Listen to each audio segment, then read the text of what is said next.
ताज़ा तरीन वीडियोस के लिए चैनल को सब्सक्राइब करके बेल आइकन और ऑल नोटिफिकेशन पर क्लिक करें ताकि आपको मिले हर अपडेट सबसे पहले।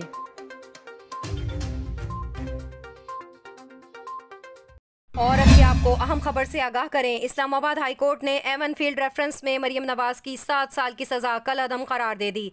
इस्लामाबाद हाई कोर्ट ने एवन फील्ड रेफरेंस में मुस्लिम लीग नून की नायब सदर मरियम नवाज को दी गई सजा को कलअदम करार देते हुए उन्हें बरी कर दिया।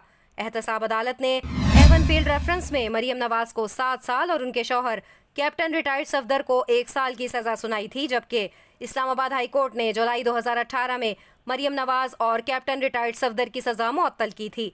फैसले के बाद वालिद से गुफ्तगू करते हुए मरियम नवाज ने कहा कि अल्लाह ताला का शुक्र है उसने आपको आज सुरखरू किया और आपके मुखालफीन को नाकाम किया है।